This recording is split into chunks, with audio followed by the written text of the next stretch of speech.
Marcus Jensen wasn't expecting visitors at 3 a.m., especially not ones that materialized through his garage wall in a shower of crystalline light.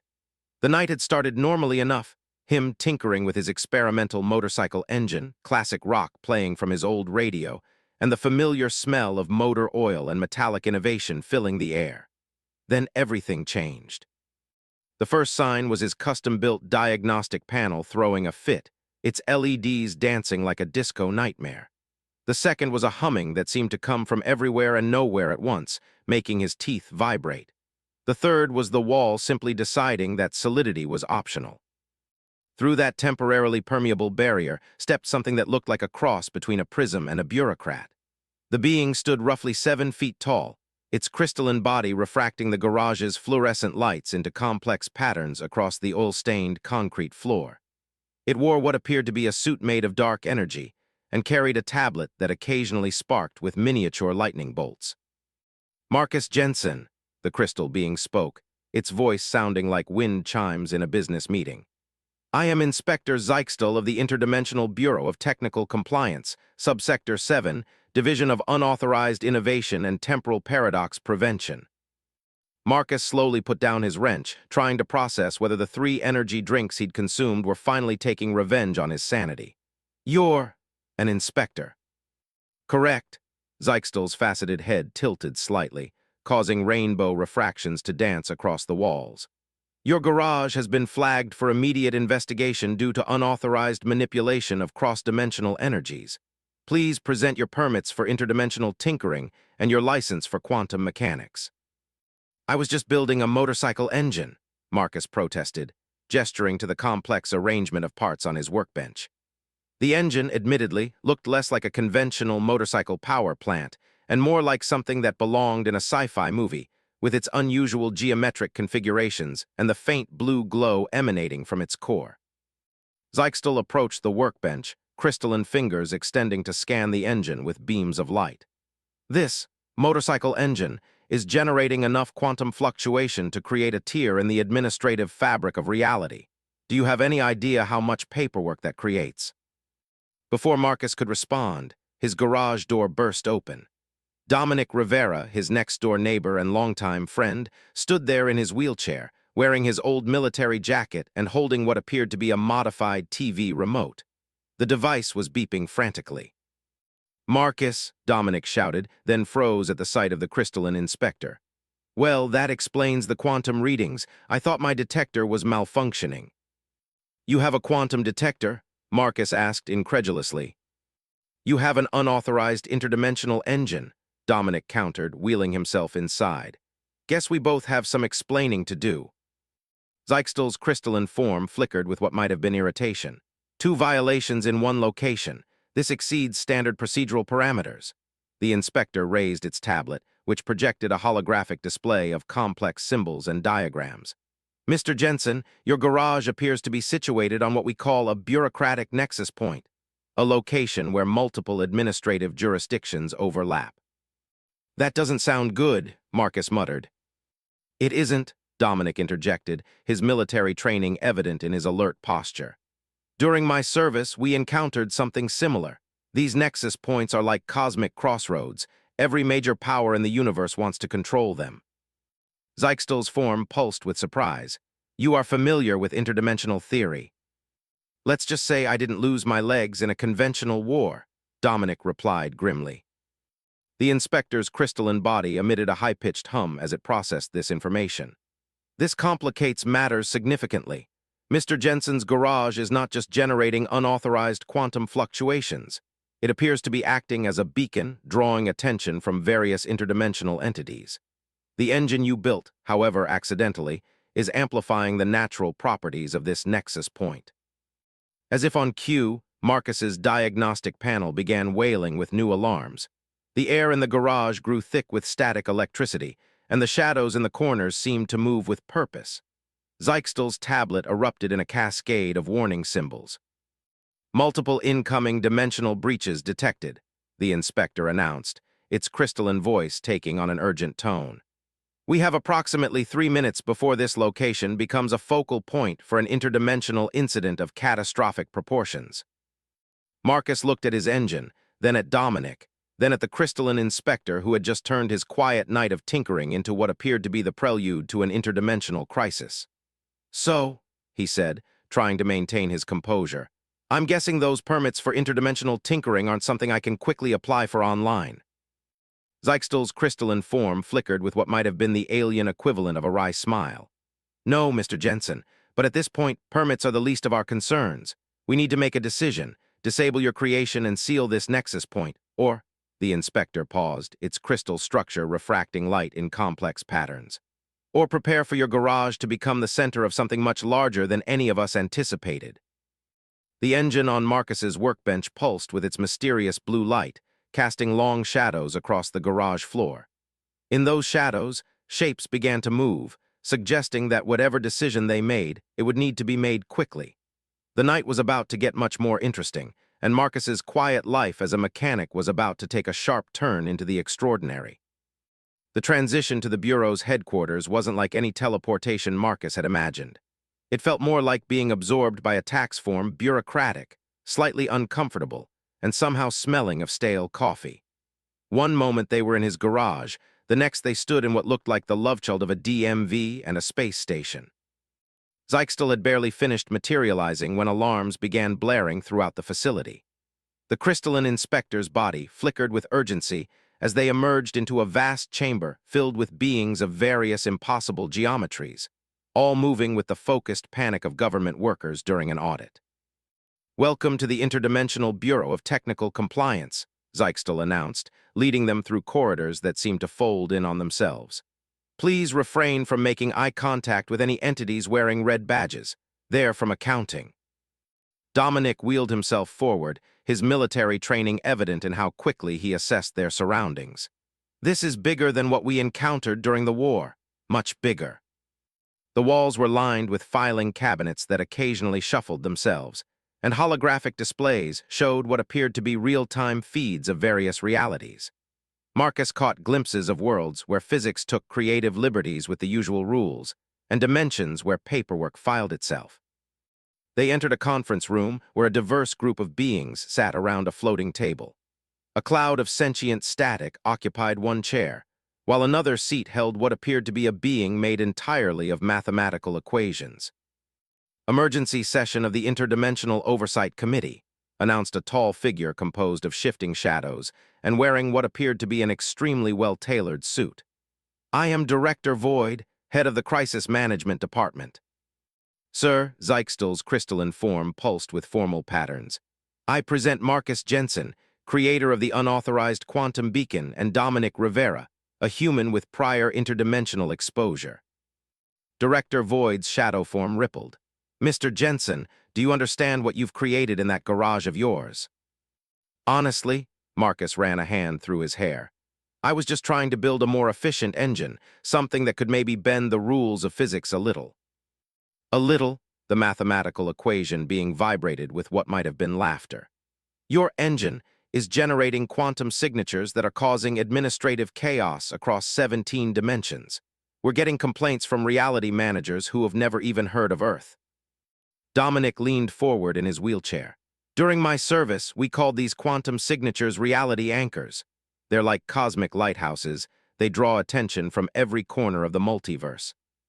"Precisely," Director Void's voice echoed with shadows. "And now every major power in the known dimensions is converging on Earth. The Hexapod Empire sees it as a military asset. The Quantum Consortium wants to study it. The bureaucratic collective of free-floating entities wants to regulate it. And those are just the ones who have filed proper invasion permits." A screen materialized, showing Marcus's garage from multiple dimensional perspectives. In each view, his engine pulsed with different colors, each one seemingly connecting to a different layer of reality. "The problem," Zeichsel explained, "isn't just that you built an interdimensional beacon. It's that you built it in a location that already served as a nexus point for bureaucratic overlap. Your garage exists in a space where multiple administrative jurisdictions intersect. Like building a bonfire in a paper storage facility," the static cloud crackled.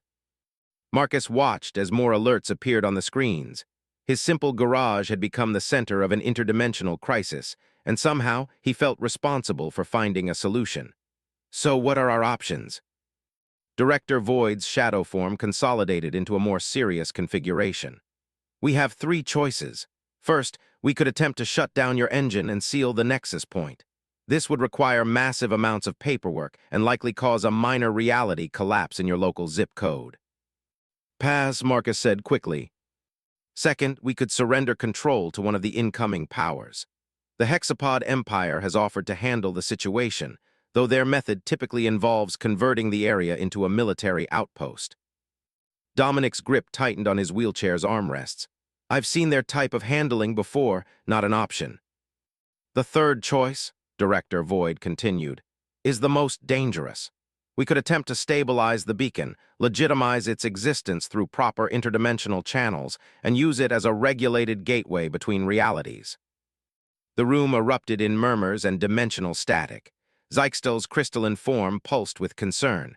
Sir, the paperwork alone would be considerable, yes, Director Void interrupted. But consider the alternative. If we don't establish control over this situation, we're looking at an interdimensional incident that could rewrite the very nature of bureaucratic reality.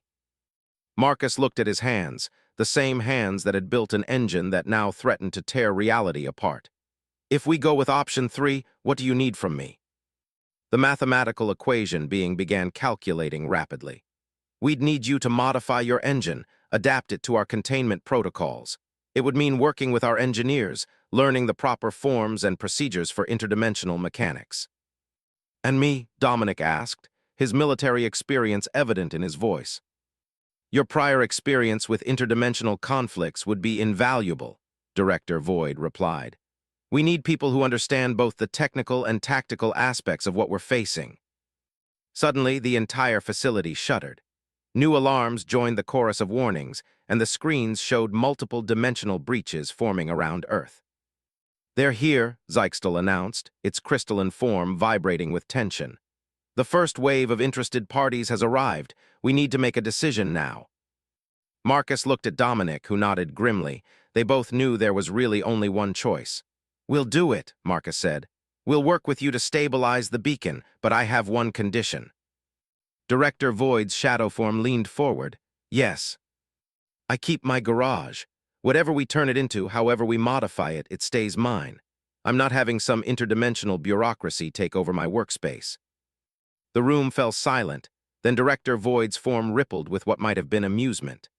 Mr. Jensen, your garage ceased being just a garage the moment you built that engine. But very well, we'll register it as an independent interdimensional workshop under your management, subject to regular inspections and reality audits, of course. Of course, Marcus sighed, wondering how his life had gone from building custom motorcycles to negotiating with beings made of shadows and math. When do we start? Another tremor shook the facility, stronger this time. On the screens, multiple dimensional ships began appearing in Earth's orbit, their designs defying conventional geometry. We start now, Director Void declared. Welcome to the Bureau, Mr. Jensen. Try not to break reality any further than you already have. 1 week into his new role as an interdimensional garage manager, Marcus was beginning to question his life choices. His workspace now resembled a cross between a mechanic's shop and a quantum physics lab, with reality stabilizers humming in every corner and dimensional breach detectors mounted next to his old diagnostic equipment. Pass me the quantum spanner, he called out from under a hovering vehicle that definitely wasn't from Earth. A tool floated over, suspended in a bubble of blue energy. Here came the melodic voice of Lieutenant Naira, their newly assigned bureau liaison. She was a being composed of living plasma, her form contained within a sophisticated environmental suit that gave her a humanoid shape while protecting others from her natural energy state. Though I still think you're approaching this all wrong.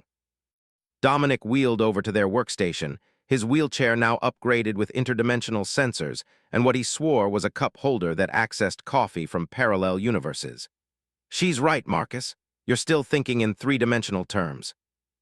Marcus slid out from under the vehicle, his face smudged with what might have been oil or possibly liquid spacetime. Well, excuse me for being dimensionally challenged. Some of us only learned about all this last week. The garage had become a hub of activity since the Bureau's involvement. Teams of interdimensional engineers came and went. studying Marcus's engine, and attempting to understand how a human mechanic had accidentally created something that should have required several advanced degrees in reality manipulation. A console on the wall beeped urgently. "Incoming transmission from Bureau HQ," Naira announced, her plasma form flickering with concern. The holographic display materialized, showing Director Void's shadow form looking more agitated than usual. "We have a situation," the director's voice echoed with dimensional static. "The Hexapod Empire has bypassed standard diplomatic channels. They're mobilizing their fleet for a direct intervention." Marcus wiped his hands on a rag that seemed to absorb more than just grease. "I thought we had this under control. The Bureau was supposed to be handling the diplomatic side." "That's just it," Naira interjected, her plasma form pulsing with nervous energy. "There's a faction within the Bureau that believes we should surrender control to the Empire. They think it would be easier." "Easier isn't always better," Dominic growled, his military experience showing through. "The Empire doesn't share power, they consume it." The garage's reality sensors began picking up unusual readings. The air shimmered with potential energy, and the shadows in the corners seemed to deepen. Marcus's engine, still the heart of all this chaos, pulsed with an increasingly urgent rhythm. "There's something else," Director Void's transmission crackled. "We've detected unauthorized dimensional signatures within the Bureau itself. Someone is." The transmission cut off abruptly. Naira's plasma form flared with alarm. "We've lost contact with headquarters." Marcus looked at his engine, then at his friends. "This isn't just about interdimensional politics anymore, is it?" "No," Naira's voice was grim.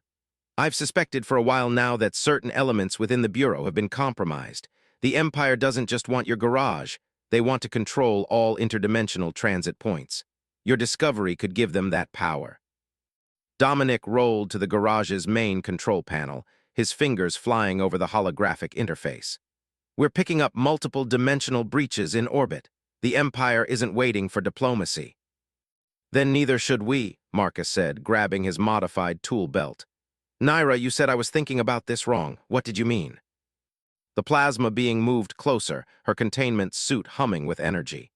"Your engine isn't just bending reality, it's creating new connections between dimensions. The Bureau wants to regulate it, the Empire wants to weaponize it, but what if there's another way?" "We could use it to build something new," Marcus realized, excitement building in his voice. "Not just a gateway or a weapon, but a network, something that connects different realities without controlling them." "A resistance network," Dominic added, his tactical mind already working through the implications. "We could link up with other nexus points, create a system that no single power could dominate." Naira's plasma form brightened. "Exactly, but we'd need help. There are others in the Bureau who share my concerns about the Empire's influence. We'd need to contact them, coordinate our efforts." The garage's alarms blared again, this time with a different tone. Marcus recognized it as the warning for imminent dimensional breach. "Looks like we'll have to work fast. Company's coming." Reality rippled like heat waves off hot asphalt as multiple figures began materializing in the garage. Some wore the distinctive armor of Empire troops, while others bore the badges of Bureau officials. In the chaos, Marcus couldn't immediately tell friend from foe. "Get to the engine," Naira shouted, her plasma form expanding to create a barrier between them and the intruders. "If we can modify it now, we might be able to." She was cut off by a blast of energy that scattered her plasma form momentarily. Empire troops advanced, their hexapodal forms moving with military precision. Bureau officials argued among themselves, some drawing weapons while others raised their hands in surrender. Marcus dove for his engine, his mind racing through calculations and modifications he'd never imagined making before this all began. Dominic positioned himself near the garage door, his wheelchair's new defensive systems powering up with a satisfying hum.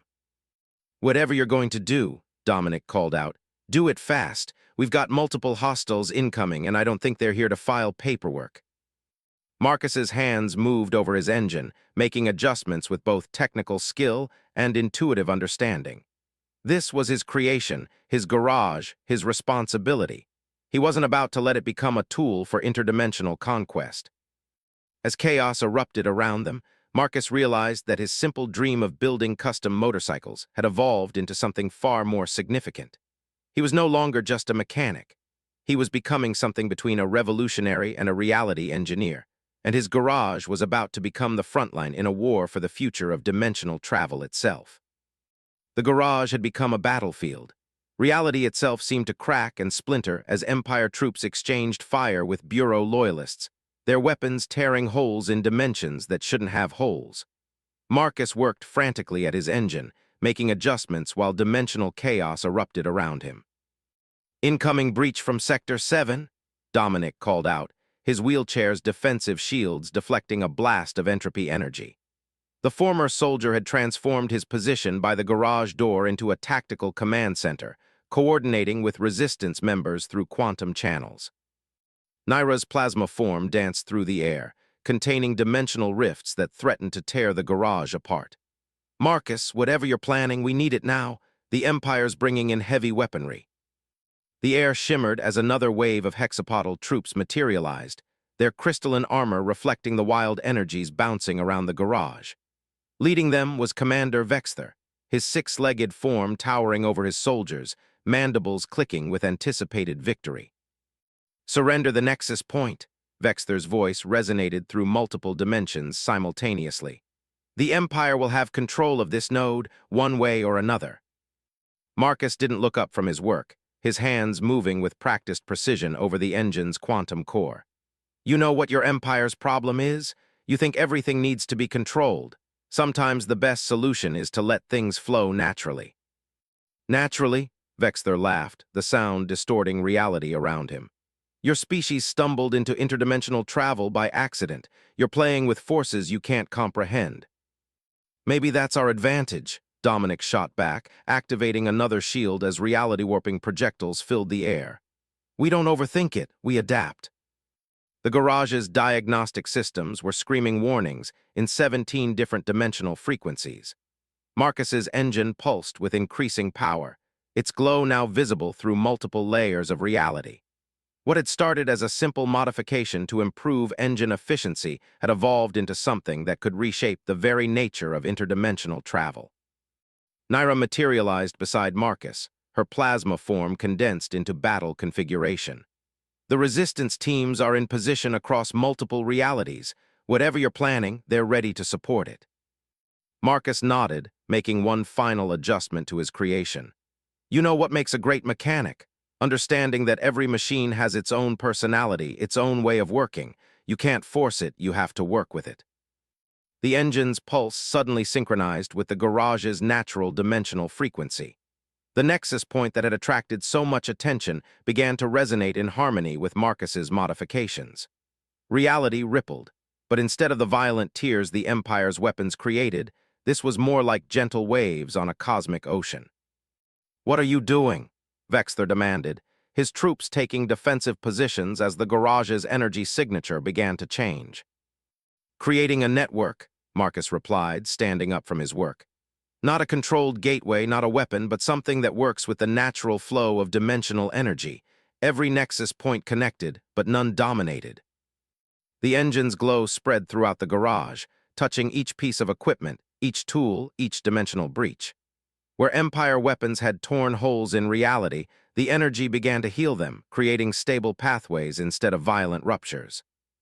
"Impossible," Vexther stepped back, his mandibles clicking in alarm. "The dimensional barriers are adapting," Dominic finished, watching as his sensor readings transformed. Marcus didn't just modify his engine, he turned the entire garage into a dimensional stabilizer. Naira's plasma form expanded with excitement. "The resistance teams are reporting similar effects at other nexus points. The network is establishing itself naturally, following the paths of least resistance through dimensional space." Empire troops began to falter as their weapons lost coherence, the garage's new energy field neutralizing their reality-warping capabilities. Bureau loyalists and resistance members pressed their advantage, their own technology adapting to work with the stabilizing field rather than against it. "You don't understand what you've done," Vexther snarled, even as his forces began to retreat. "The Empire maintains order across multiple dimensions, without control." Without control, we have harmony, Marcus cut in. Look around you. The garage isn't fighting the dimensional energies anymore. It's working with them, creating connections that strengthen reality instead of tearing it apart. The battle's tide had turned decisively.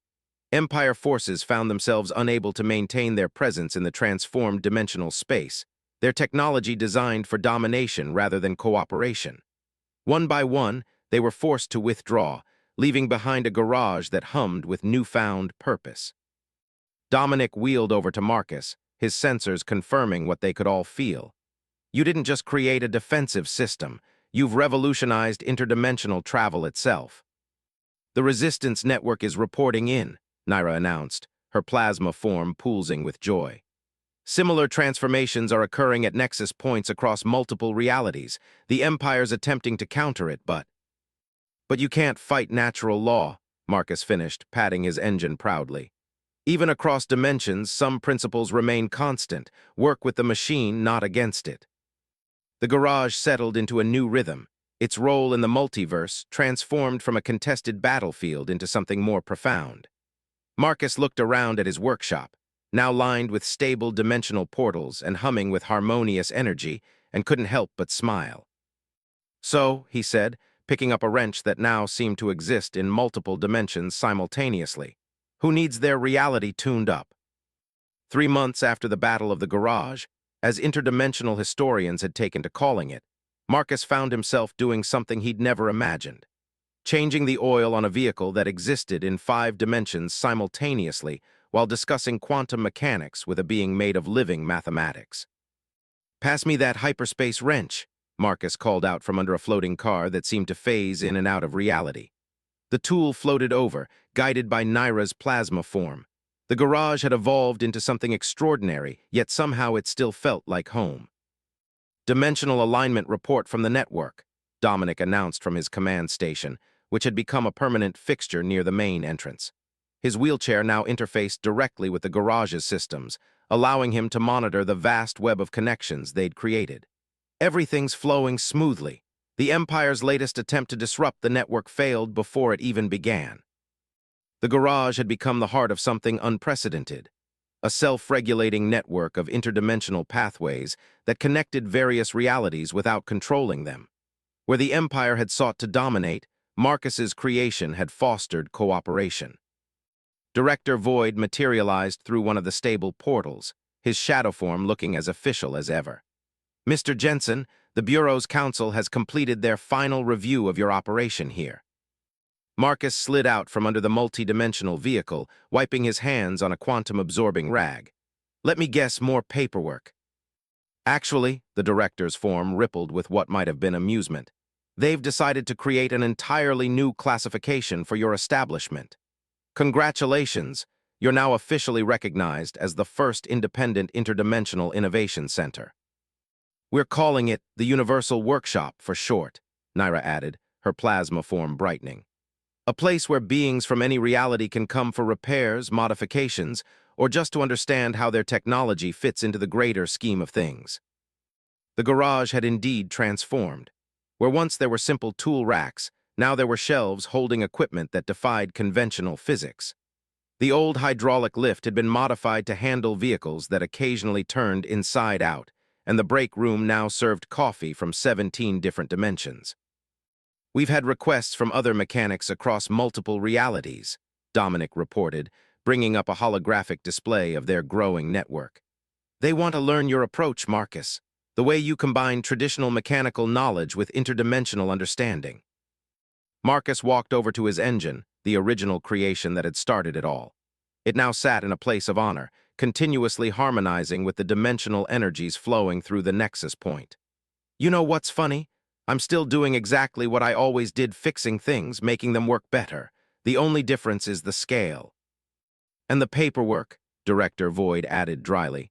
"Speaking of which, we've had an interesting development. The Hexapod Empire has submitted a formal request for technical assistance." "They what?" Marcus, Dominic, and Naira asked simultaneously. "It seems," the director continued, his shadow form flickering with subtle satisfaction, "that their attempt to forcibly control dimensional travel has left their infrastructure in quite a state. They're asking for help integrating their technology with the new network. Marcus leaned against his workbench, thoughtful. Well, I've always said every machine deserves a chance to run properly, even if its owners were trying to conquer reality a few months ago. A series of chimes indicated new arrivals through various portals. A group of young mechanics from different dimensions entered, part of the new apprenticeship program they'd established. Among them was a hexapodal youth, looking nervous but determined. "The morning class is here," Naira announced. "Today's lesson, basic quantum carburetor maintenance and reality flow dynamics." Marcus grinned, picking up a multi-dimensional teaching tool they'd developed. "Well then, let's get started. First rule of interdimensional mechanics, every reality has its own rhythm. Our job isn't to control it, but to help it run smoothly." The garage buzzed with activity as beings from across the multiverse worked together, learning and teaching in equal measure. What had begun as a simple workspace had evolved into something greater, a place where technology and understanding flowed freely between realities. Dominic's sensors picked up a new signature. Incoming transmission from the Resistance Network. They're reporting successful implementation of your harmonization protocols in 3 more sectors. Good, Marcus nodded, watching as his apprentices gathered around a particularly complicated piece of machinery. The more we work together, the stronger the connections become. That's what the Empire never understood. You can't force harmony. You have to let it develop naturally. Director Void's form shifted thoughtfully. The Bureau's theorists are still trying to understand exactly how your system works. It defies conventional interdimensional physics. That's because they're overthinking it, Marcus replied, reaching for a tool that glowed with dimensional energy. Sometimes the best solutions are the simplest ones. You just need to understand the basic principles and work with them, not against them.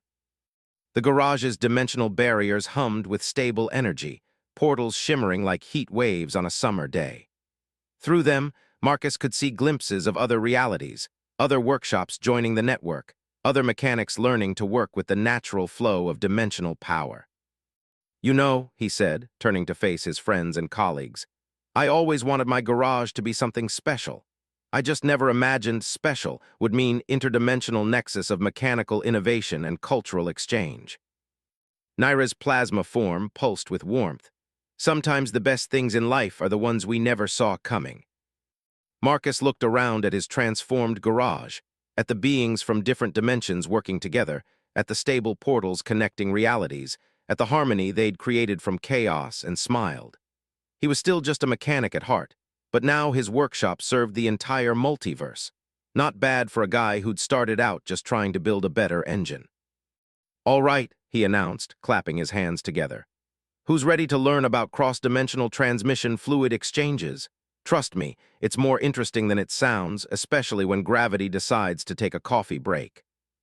The Universal Workshop hummed with life and possibility, a testament to human ingenuity and the power of working with, rather than against, the fundamental forces of reality. Marcus Jensen, interdimensional mechanic, had found his true calling, keeping the multiverse running smoothly, one repair at a time.